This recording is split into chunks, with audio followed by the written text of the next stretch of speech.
There are people that will see it and see a religious statement. There are others that will see it and see a patriotic statement. I look at it and see both. America is a place that was originally designed to be many things to many people. At the core, it's all about freedom, the freedom to express yourself without fear of reprisal. But this is also a country based on and deeply rooted in Judeo-Christian values. Growing as a people and a nation has brought those two into conflict with each other more times than we can count. Most recently in Alabama, where a 21-year-old college student questioned the use of "In God We Trust" and has received seething hate mail, such as people wanting her shot for treason. And the debate is thus joined. Let us welcome into MidPoint the Executive Director of the Congressional Prayer Caucus Foundation, Lea Carawan, and past President of the Florida Association of Criminal Defense Lawyers and Chairman Emeritus of the First Amendment Lawyers Association, here in the studio, Jamie Benjamin joins us today. Jamie, thank you for being here. Lea, thank you so much for joining us today. It's a pleasure to be here. Thank you. Lea, let me ask you first of all, as someone who deals in this and looks at this issue here, this is very disturbing. A young girl who really wanted to speak publicly against the proposed "In God We Trust" display at Mobile, Alabama's Government Plaza, and she has received hate mail such as "Go jump off a bridge," "Get a rope," "She can take a flying leap off Canal Bridge." This has got to be just in itself so disturbing in the first place that just the questioning of "In God We Trust" has elicited this sort of reaction from people. Well, I'm a big proponent of freedom of religion and freedom of conscience, so I don't encourage hate mail toward anybody. There's been a long-standing tradition and acceptance of all people's religious beliefs in America, and that is based in the very thing that we're trying to protect, which is our Judeo-Christian values. They say that there's freedom of conscience. Now, what we do understand is that a nation will reflect through its laws and policies somebody's value system, and in America it's Judeo-Christian value system, but that value system includes freedom of religion and freedom of conscience. So I don't encourage that at all. Aren't they almost, though, at odds, though, many times, if you were to look at this? Because it seems as if one says we must have "In God We Trust" here, but the atheists and those who don't believe in God specifically say, well, wait a minute, it's all about freedom. We should not have to look at this. Well, the truth of the matter is "In God We Trust" is our national motto, and it doesn't. There's no place in our Constitution that supports freedom from religion. We have freedom of religion, and there's no place in our Constitution that says anybody that's offended by anything doesn't have to engage or look at it. That's just not reality. And America was based. It's a long tradition of being based on Judeo-Christian values, and "In God We Trust" is our national motto by its very fact. It was affirmed, written into law in 1956 by President Eisenhower. It's reaffirmed in 2002 by our president then, and it reaffirmed in the Senate in 2006 and reaffirmed in 2011 by our Congress. So, Jamie, here we go now from the legal standpoint, because you have certain communities that are putting it on plaques outside of buildings. You have what we saw in the soundbite just before us, a county which is putting "In God We Trust" on their documentation now, on their lettering, and people have a problem with it now. From a legal standpoint, though, this opens up a can of worms. It really does, Ed. It's a situation where we have a slippery slope here.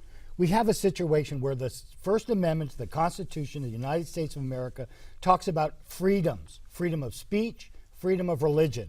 It doesn't say, as your other guest would say, a freedom from religion, but it does protect all of the population of the United States, not just those that believe in Judeo-Christian values.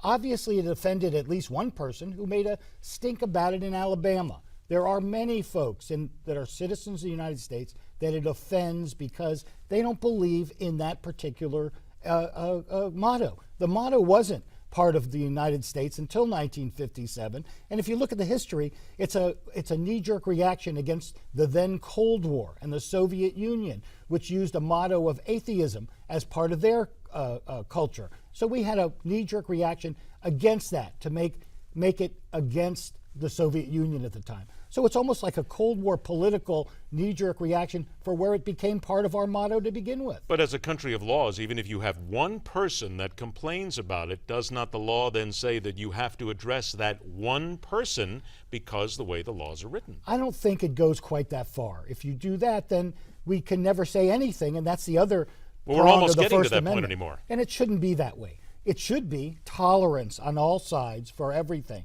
The problem, though, comes when it becomes part of the government, that the government singles out a certain belief system to follow as opposed to all of the others. If you have that separation of church and state, then everyone's going to get along, and everyone is going to be happy because there is no specific singled out motto, singled out religion that permeates the entire country. All right, Lea, let me come to you now. Is there no way really here to respect and note at least what the atheists want, because they are our citizens, they are our friends, so shouldn't we at least respect their wishes and maybe find some way to cut the difference here?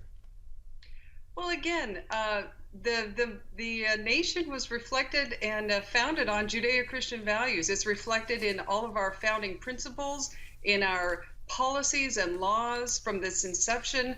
Leaders from Francis Scott Key and John Adams all the way to John F. Kennedy and Ronald Reagan But don't have things reaffirmed. change? Don't things change over time?